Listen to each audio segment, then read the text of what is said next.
Walaalayaal wanaagsan salaamame. Maanta waxaan sharxi doonaa filim kermal ah oo psychological thriller. Qoyska wuxuu ka kooban yahay hooyo iyo mataano laba ah oo la yiraahdo Lucas iyo Elias. Waxay u guureen guri cusub oo ku dhex yaal kaynta agna ku taal Bali. Hooyadu hore waxay ahayd heesatoyr ah oo aan ka ahayd telefishinka maxalliga ah.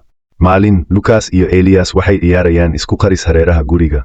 Markay ogaadeen in hooyadood guriga ku soo noqotay, way ku ordeen, laakiin waxay arkeen haweenay wejiga intiisa badan faashad kaga duuban. Haweenaydaas waa hooyadood oo qaliin qurxin ah wejiga ka samaysatay. Taasi waxay ku noqotay yaab Lucas iyo Elias, balse weli way u hoggaansameen amaradeeda. Si kastaba, waxyaabo la yaab leh ayaa bilaabay inay dhacaan.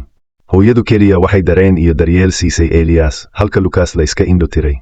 Cunto iyo cabitaan waxay siin jirtay Elias oo kaliya, waxay la ciyaari jirtay isaga oo kaliya, hadalladiisana oo keliya ayay ka jawaabi jirtay.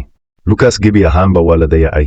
Maadaama ay weli bogsasho ku jirtay, hooyadu waxay dejisay sharciyo cusub.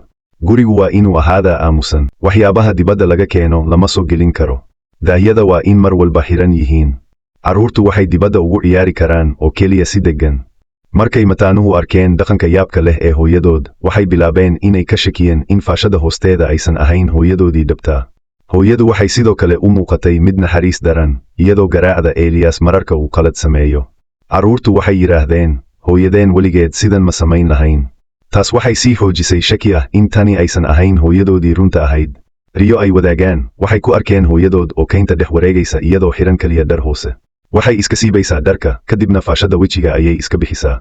Madaxeeda ayaa ruxmaya oo wareegaya si cabsi leh. Maalintii ku xigtay, Lucas iyo Elias waxay si ulaka ah u sameeyeen buuq si ay uga hor yimaadaan hooyadood. Dagaal ayaa qarxay, carruurtuna waxay ku adkaysteen inay rabaan hooyadoodii dhabta inay soo noqoto. Hooyadu waxay mooday in carruurteedu waalan yihiin.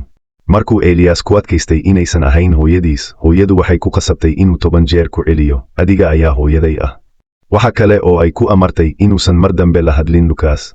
Taasi waxay murugo weyn gelisay Elias, isagoo dareemay in hooyadu rabto inay ka kala tagaan isaga iyo walaalkiis. Maalmo ayaa dhaafay, Lucas iyo Elias weli way necbaayeen hooyada, waxayna doonayeen hooyadoodii runta ahayd. Maalin dambe, hooyadu waxay tiri mar dambe kama xanaaqsan. Waxay kolka ugu soo gashay wejigeeda oo cusub, oo aan faashad lahayn. Laakiin weli carruurtu hubin ma aysan ahayn hooyadoodii, xataa markay barbar dhigeen sawir hore. Hooyadu waxay siisay boomerang si ay raali gelin ugu noqoto. Isla markiiba Elias wuxuu weydiistay inay bannaanka ugu ciyaaraan. Markay hooyadu albaabka furtay, carruurtu way ka carareen. Waxay u baxsadeen magaalada, ugu dambayntiina waxay gaareen kaniisad, halkaas oo ay wadaadka weydiisteen inuu caawiyo. Wadaadku wuxuu ku ballan qaaday inuu u kaxeeyo saldhigga booliska si ay u soo sheegaan haweenayda iska dhigaysa hooyadood. Laakiin wuxuu khiyaaneeyay carruurta isagoo dib ugu celiyey gurigooda. Wadaadku hooyada ayuu weydiiyey inay sharaxdo, balse iyadu si kooban ayay uga hadashay shil iyo kala tag. Habeenkii, hooyadu ma helin carruurteeda, ugu dambayntiina way ka quusatay oo way ooyday. Laakiin isla habeenkaas, Lucas iyo Elias waxay qabteen hooyada, waxayna ku xireen sariirta. Waxay u sameeyeen maskaro naxdin leh, waxayna bilaabeen inay weydiiyaan halka ay ku dambaysay hooyadoodii dhabta ahayd.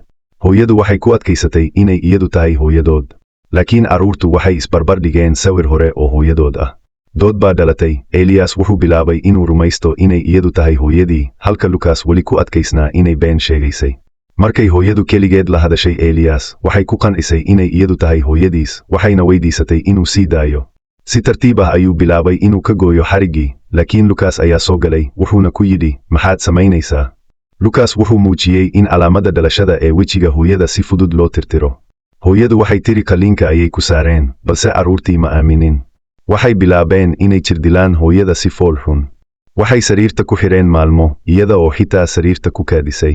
Markay si kooban hor u noqotay si ay gogosha u beddelaan, waxay isku dayday inay baxsato. Laakiin carruurtu waxay diyaariyeen dabin ay ku dhacday oo miyir beeshay.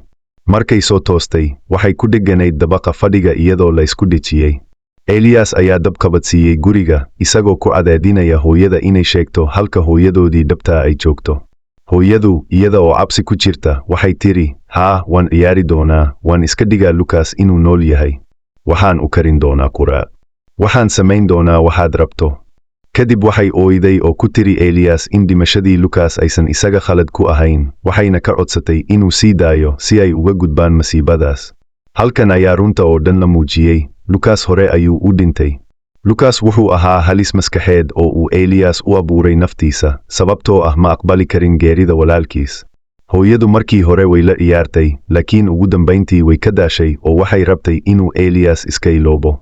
Laakiin Elias wuxuu ku adkaystay in hooyada dhabta ah ay arki karto Lukaas.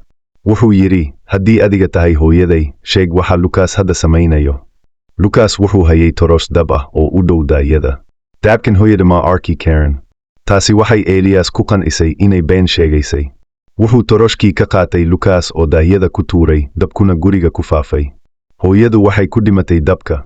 Dabka ayaa lagu baktiyey markii dabdemiyayaashu yimaadeen, balse waxay yimaadeen goor dambe. Filimku wuxuu ku dhammaaday iyadoo muuqaalka ugu dambeeya la tusayo Elias oo la socda Lukaas iyo hooyadood oo ka soo baxay beer galley ah, iyagoo dhoola caddaynaya oo isku duuban. Like saar haddii aad rabto inaan soo koobno qaybta labaad. Fiiri muuqaaladan kale ee xiisaha leh, waad ku mahadsantahay daawashadaada.